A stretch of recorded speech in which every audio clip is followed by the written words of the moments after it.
Welcome back again. And in this video, we're going to learn about hearing. So the auditory pathway is a little bit different from the pathways we've already talked about for vision and for smell and for taste, and that instead of the usual 3 sensory neurons to get to its final destination, this one requires 4 neurons.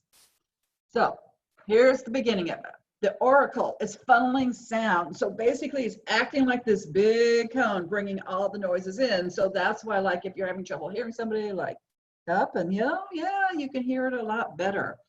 And so that is funneling all the sound down towards the auditory canal.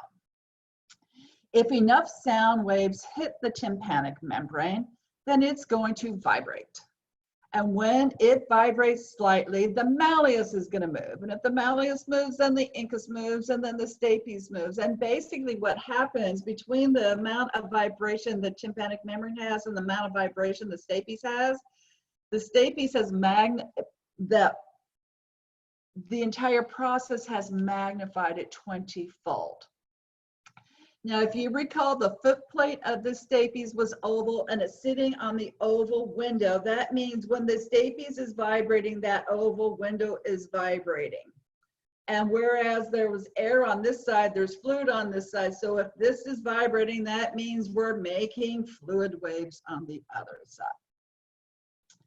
So let's take that cochlea and cochlear duct and roll it.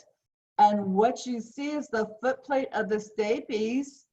Even though it's in that lower part of the vestibule, what it's actually opposite is the scala vestibuli, which is filled in the perilymph.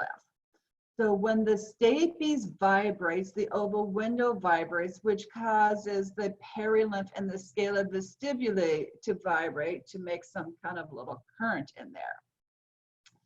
And so if the scala vestibuli fluid is vibrating, that is going to make the vestibular membrane vibrate.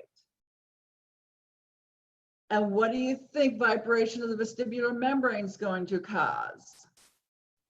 That's right, it's going to cause the endolymph and the cochlear duct to start vibrating. And if the endolymph and the cochlear duct is vibrating, what's going to happen to the basilar membrane? That's right. See, you've got this figured out. Now the basilar membrane is going to be moving up and down. Okay. Now the basilar membrane had something sitting on it, right? It had that spiral organ, and that spiral organ had those little hair cells with the little hairs caught in that tectorial membrane. Okay, I can't do that with a calculator. But here's the thing. So imagine my head is the hair cells, because here's my hair up there, but the tectorial membrane is here and it's all cupped. Now notice what happens if I'm on the basilar membrane. Notice what's happening to the hair, the stereocilia. Do you see how they're bending? Okay, so that's exactly what's happening to the stereocilia of the hair cells. And that's going to end up giving us an action potential in the cochlear nerve. Meanwhile, some of the vibrations in the scala vestibuli may have made it all the way up to the apex, depending whether they were high-pitched or low-pitched, and they are then coming back in the scala tympani, and we don't want them bouncing from below. So what happens is that fluid wave goes and makes the round window bulge to absorb that movement. All right, so if you haven't already, make sure you watch this video on auditory transduction. It's less than 7 minutes long, and it's this great animation made by a medical illustrator. There are a couple of tendons, a little minor muscles that he mentions that we don't have to know about, all located in the middle ear. And then the only other thing I think that is different is he uses the old term for the vestibular membrane, which was Reisner's membrane. But I wasn't even going to bother having you learn Reisner's, because vestibular membrane, scala vestibuli is a whole lot easier to remember.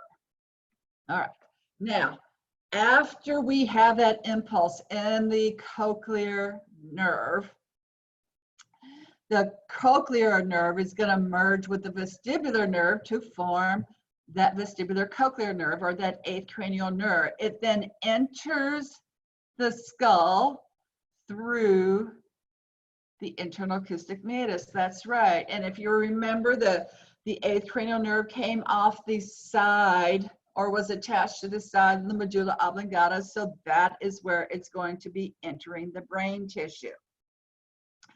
So while it's in the medulla oblongata, we're going to have some processing, some integration going on, and we're going to have a synapse and pick up our secondary neuron there.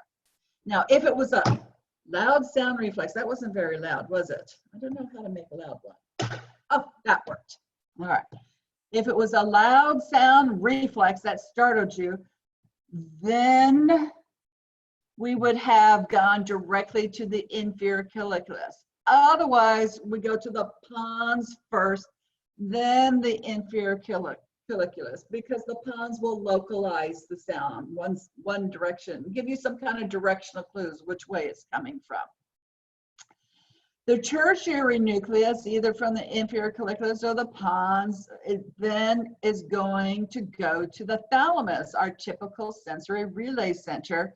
And here we're going to have more processing going on, and from there we will have our quaternary nucleus, which takes us to the primary auditory part of the brain. And when it makes it to the auditory cortex, it will be perceived consciously as sound.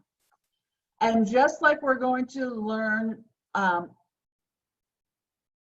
just like we have learned that there was mapping, the homunculi for sensory and motor on somatic sensory, in this case, we have a very similar mapping, because it depends what part of the cochlear duct, whether they're high frequency sounds or low frequency sounds, where different parts of the spiral organ were activated, then the message goes to different parts of the temporal lobe over there by the insula. And so there on the cortex, that's where we will finally consciously perceive it as sound.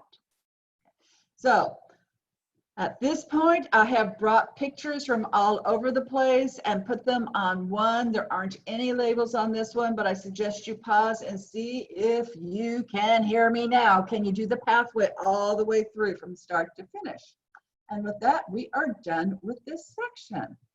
So thank you again, and there's only one more part before we get to equilibrium.